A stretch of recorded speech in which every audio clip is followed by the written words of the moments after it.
Hello students, let us take up the first lecture on photosynthesis where we will study about the significance of photosynthesis. To start with, let us see the introduction. For the existence of life on Earth, conversion of light energy coming from the sun needs to be converted to chemical energy, which is usually stored in chemical bonds of reduced compounds like glucose. Among the prokaryotes, many bacteria like cyanobacteria, which are also known as blue-green algae, are capable of undergoing photosynthesis.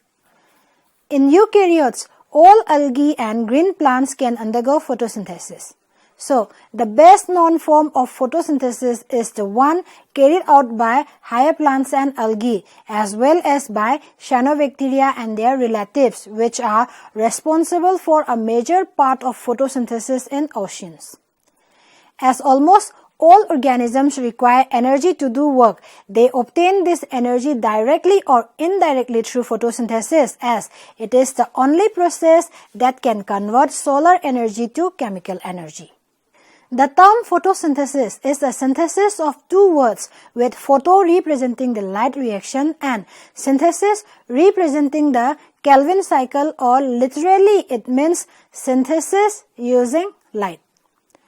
With a series of many energy transducing reactions, light energy is transformed into stable form of energy by the photosynthetic machinery that can last for hundreds of millions of years. So, photosynthesis can be defined as the physico-chemical process by which photosynthetic organisms like plants, algae, and photosynthetic bacteria use light energy coming from the sun to drive the synthesis of organic compounds in a complex set of reactions. Photosynthetic organisms are capable of synthesizing the organic material from inorganic substances like carbon dioxide by reducing this gas to carbohydrate in a rather set of complex reactions.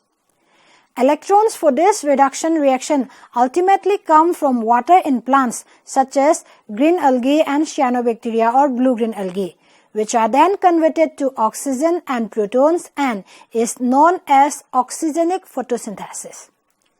In some photosynthetic bacteria like purple bacteria, green bacteria, and gram-positive bacteria, they can use light energy to extract electrons from compounds other than water like sulfur and is known as anoxygenic photosynthesis. The photosynthetic process depends on a set of complex protein molecules and pigment molecules that are located in and around a highly organized membrane, the thylakoid membrane. One of the most important pigments for harvesting sunlight during photosynthesis is chlorophyll. The most active photosynthetic tissue in higher plants is the mesophyll of leaves, as these mesophyll cells have more chloroplasts which contain the chlorophyll pigments. Chloroplasts have a double membrane envelope composed of an outer membrane and an inner membrane. In addition to this membrane, another membrane system is present inside the chloroplast, which are disc-shaped structures called thylakoids, and they are stacked together to form granum. Stroma is also part of chloroplast, which is the spaces between the thylakoids and closed by the inner chloroplast membrane. Through photosynthesis, light energy is transformed to chemical bond energy in the form of ATP and NADPH. Later on, this ATP and NADPH are used to produce complex organic molecules such as glucose. The following equation summarizes the chemical reactions photosynthetic organisms use to make ATP and organic molecules. There are three distinct events in the photosynthetic pathway. The first one is the light capturing events. Light energy coming from sun is captured by the photosynthetic pigments present in the thylakoid membranes of chloroplast, leading to drive photosynthesis. The photosynthetic pigments absorb part of the visible light depending on the type of pigments, as visible light is a combination of many different wavelengths of light which appear white light, and seen as different colors when it is separated. So, the colors of the photosynthetic pigments that we observe also depend on the type of pigments they absorb at different wavelengths of absorption spectra. The most common type of photosynthetic pigment is chlorophyll, which is green in color. Among the different types of chlorophyll, chlorophyll A and chlorophyll B are the most common and abundant ones, which absorb strongly in red and blue portions of electromagnetic spectrum and reflects green light. Because of this, chlorophyll-containing plants are green in color. The photosynthetic pigments other than chlorophyll A are known as accessory pigments and include different chlorophyll types like chlorophyll B in green algae and higher plants antennae, while other algae may contain chlorophyll C or D. In addition, there are many non-chlorophyll accessory pigments such as carotenoids in higher plants or phycobiliproteins in algae, which also absorb light and transfer that light energy to photosystem's chlorophyll. These accessory pigments work in conjunction with chlorophyll A. The carotenoids absorb mostly blue and blue-green light while reflecting the orange and yellows. The presence of these pigments is generally marked by the presence of chlorophyll, but in the fall, when chlorophyll disintegrates, the reds, orange and yellows show through.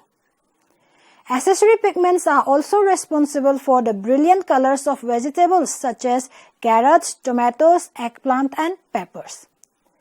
They also serve to absorb and dissipate excess light energy or work as antioxidants. The combination of chlorophyll A and the accessory pigments are used by the photosynthetic organisms to absorb most of the visible light for photosynthesis.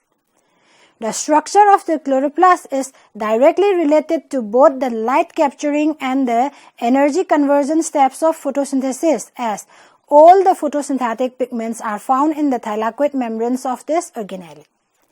In the light capturing events, the photosynthetic pigments capture light energy and some of the electrons of the pigments become excited. The chlorophylls and other pigments involved in trapping sunlight energy are arranged in clusters and form two photosystems known as photosystem 1 and photosystem 2. These two photosystems have different absorption maximum, with photosystem 1 at 700 nanometer and photosystem 2 at 680 nanometer. Photosystems serve as energy gathering center and allows the pigments to trap the sunlight more efficiently. These photosystems convert light energy into chemical energy. This photosystem acts as a large antenna by gathering the light harvested by many individual pigment molecules. The absorbed light energy is used to power the transfer of electrons through a series of compounds that act as electron donors and electron acceptors.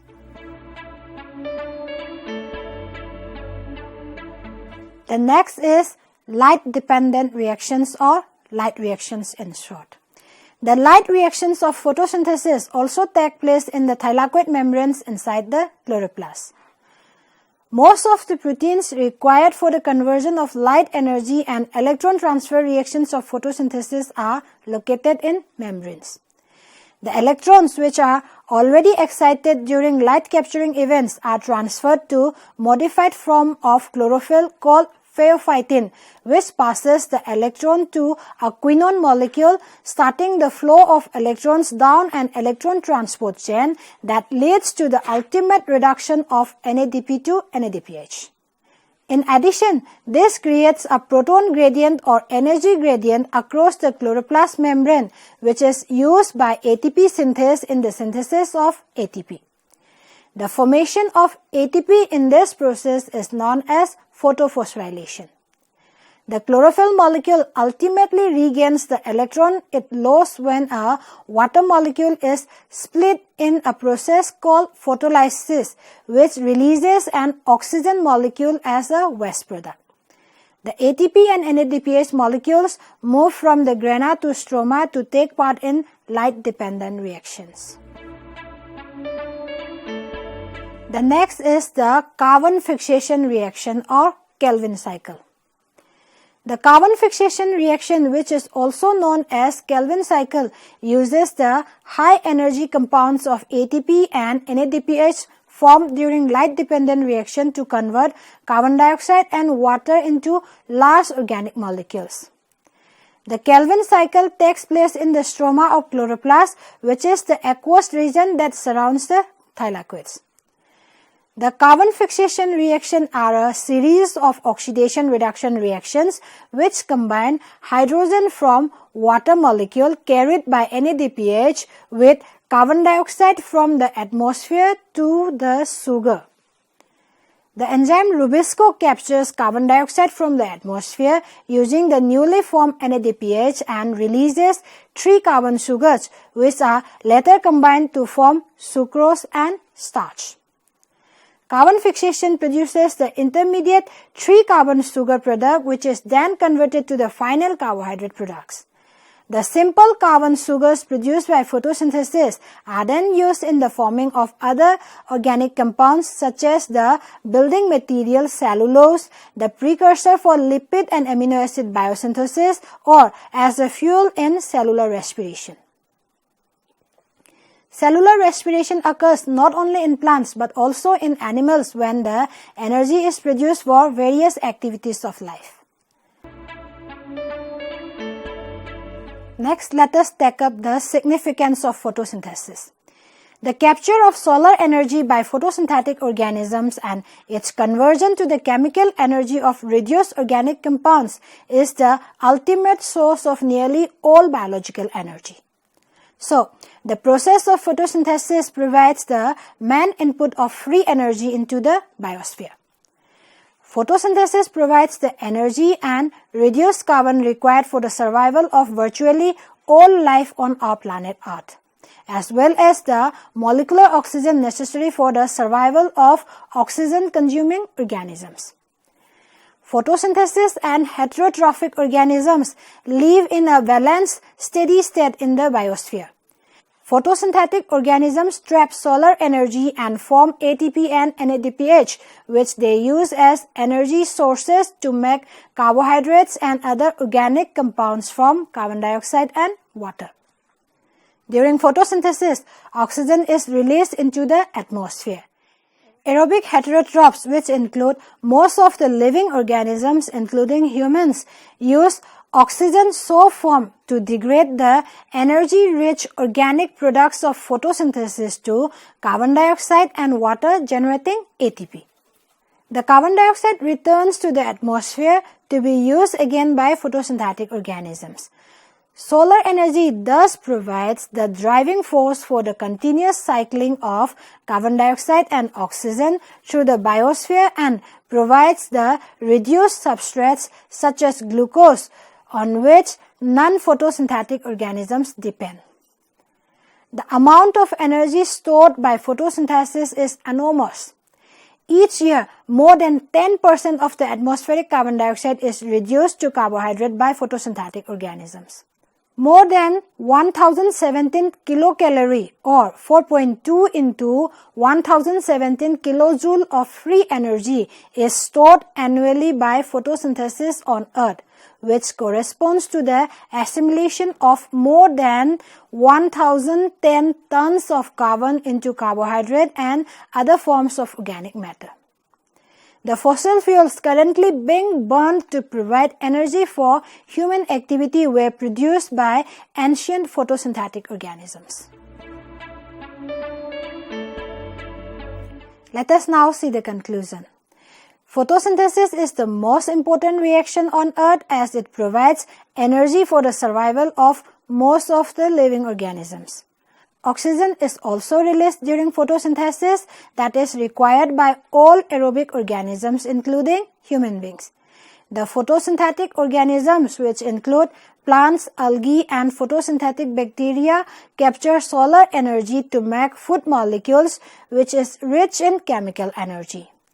Through this process, 100 billion tons of biomass is produced annually. So, it is very important to study the detailed process of photosynthesis. Thank you.